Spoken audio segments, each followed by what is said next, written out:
Hello दोस्तों, कैसे हो आप सब लोग। उम्मीद करती हूँ आप सभी लोग अच्छे होंगे। तो आप सभी का मेरे चैनल में स्वागत है। तो आज हम एक ऐसी चीज़ बनाएंगे सूजी का कि आपको देखते ही मुंह में पानी आ जाएगा। तो चलिए शुरू करते हैं बनाना। हेल्दी और tasty south Indian breakfast recipe, लेकिन वो भी मेरे स्टाइल में।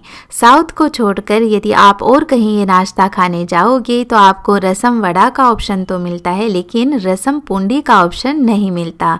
तो कोई बात नहीं, आज इसे हम घर पर ही बनाएंगे, वो भी बहुत ही बेसिक चीज़ों से। पर इसे देखकर और खाकर आप यकीन नहीं करेंगे कि सच में ये नाश्ता इतनी सिंपल चीज़ों से बनकर तैयार हो जाता है जो हर वक्त हमारे किचन में रहती ही हैं। तो चलिए फ्रेंड्स, ये सुपर टेस्टी नाश्ता बनाना शुरू करते हैं।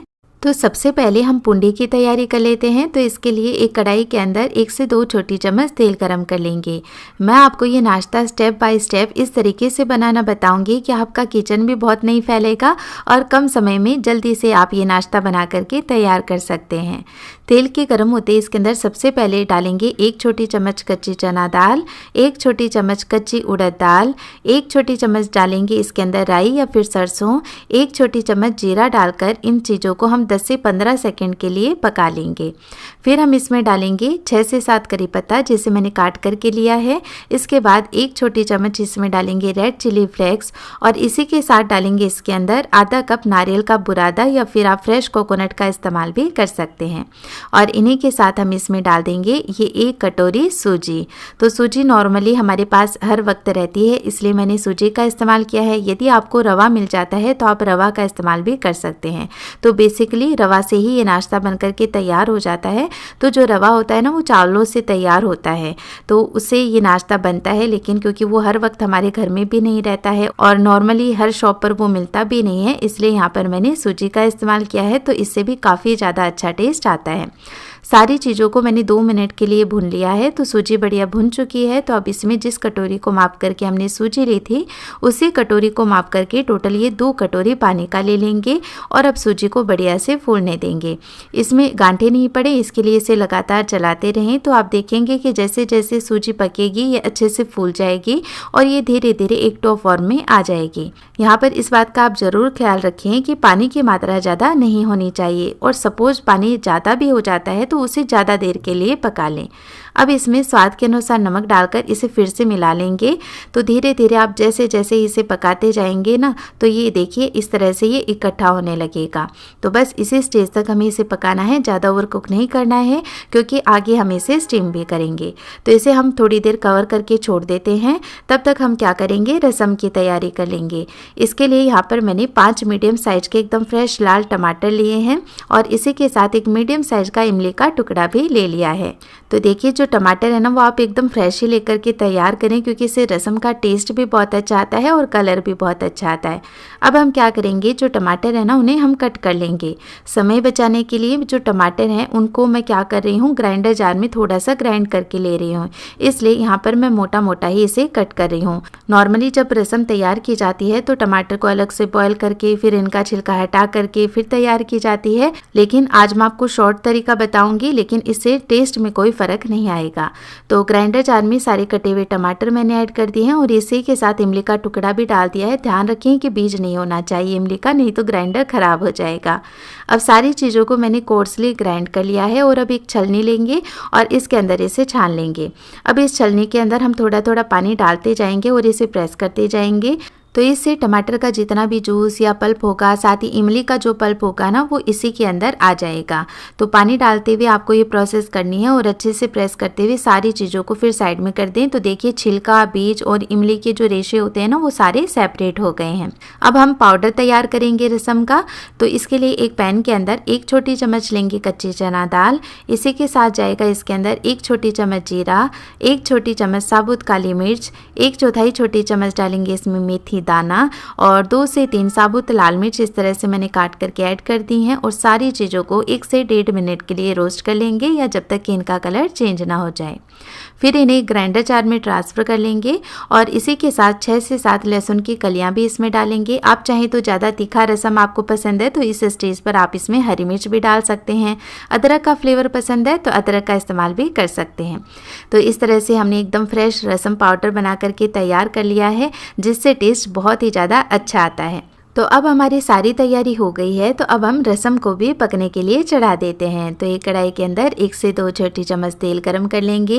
तेल के गरम होते ही इसके अंदर डालेंगे 1 छोटी चम्मच कच्ची चना दाल, 1 छोटी चम्मच कच्ची उड़द दाल, 1 छोटी चम्मच राई या फिर सरसों का इस्तेमाल करें, 1 छोटी चम्मच जाएगा इसके अंदर जीरा, साथ ही इसमें डालेंगे 1 चुटकी हींग और 10 से 20 सेकंड के लिए हम सारी चीज़ों को पका लेते हैं, क्योंकि जो दालें होती हैं ना वो थोड़ा सा पकने में समय ज़्यादा लेती हैं।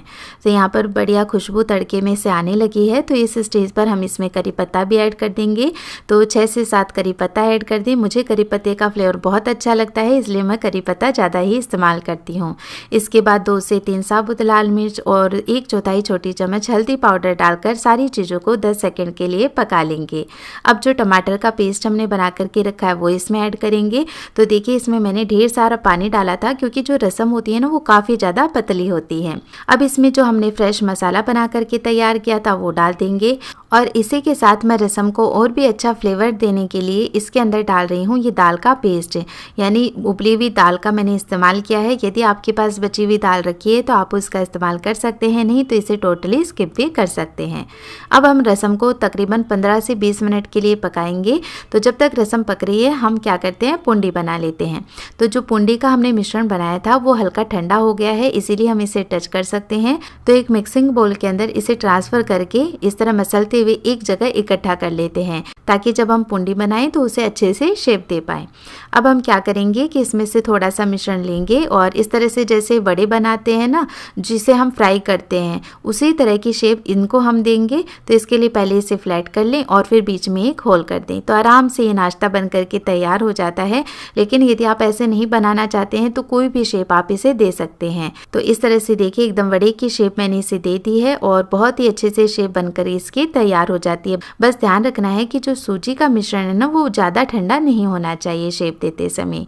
अब एक स्टीमर प्लेट के अंदर मैं इन्हें लगा लूँगी और साथ ही थोड़ा सा मिश्रण बच भी गया है तो मैं क्या करूँगी कि कुछ को मैंने इस तरह से वड़े की शेप यानी पूंडी की शेप देती है और कुछ को इस तरह गोल शेप में बना लिया है। तो दोनों ही स्टीमर प्लेट तैयार हैं और साइड में कढ़ाई के अंदर मैंने पानी गर्म होने के लिए चढ़ा दिया था। तो अब ये प्लेट्स हम कढ़ाई के अंदर लगाएंगे और कढ़ाई को कवर करके तकरीबन हम 15 से 20 मिनट के लिए इन्हें स्टीम कर लेंगे।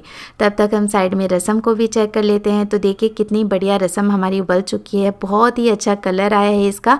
तो अभी तक मैंने इसमें नमक नहीं डाला था तो मैं नमक डाल रही हूँ। टमाटर ऑलरेडी खट्टे हैं तो बहुत ही अच्छा खट्टा फ्लेवर आता है रसम का। लेकिन यदि आपको और भी ज़्यादा खट्टी रसम पसंद है तो आप इसमें लास्ट में नींबू का रस भी ऐड कर सकते हैं। तो हमारी रसम भी तैयार है और इधर जो हमारी पूंडी थी वो भी अच्छे से स्टीम होकर के तैयार हो चुकी है। देखिए कितने ज़्यादा ये सुंदर लग रहे हैं। तो बस फिर देर की इस बात की, इन्हें हम सर्व कर लेते हैं, क्योंकि गर्मा गर्म ये नाश्ता खाने का मज़ा ही कुछ और है। तो मैं आपको रसम सर्व करके दिखाती हूँ। तो आप देख सकते हैं, देखिए एकदम परफेक्ट थिकनेस है और बहुत ही प्यारा इसका कलर आया है और खुशबू तो पूछिए ही मत, आज तो मेरा पूरा घर ही महक रहा है। और साइड में जो वड़े हैं ना वो थोड़े से रूम टेम्परेचर पर आ गए हैं, तो मैं आपको इन्हें तोड़ करके दिखाती हूँ। तो देखिए कितनी आसानी से ये टूट रहे हैं, बहुत ही ज़्यादा सॉफ्ट और स्पंजी हो गए हैं। तो जब गरम गरम रसम में हम ये गरम गरम पूंडी यानी स्टीम वड़े डालेंगे तो बहुत ही अच्छे से ये पूरी रसम को एब्सॉर्ब कर लेंगे और भी ज़्यादा सॉफ्ट और जूसी हो जाएंगे। तो फ्रेंड्स मैं आपसे रिक्वेस्ट करती हूँ, डेली वाला नाश्ता तो हम बनाते और खाते ही रहते हैं, आप एक बार इस तरीके से ये रसम और पूंडी बनाएं, आपको बहुत पसंद आएगी। सूजी से बनाई हुई रेसिपी बनकर हो गई है तैयार। अगर आप भी बनाना चाहते हैं तो मेरे ही तरीके से बनाइए और खाकर देखिएगा कि बहुत ही ज़्यादा आप लोगों को स्वादिष्ट लगेगा और लाजवाब भी लगेगा।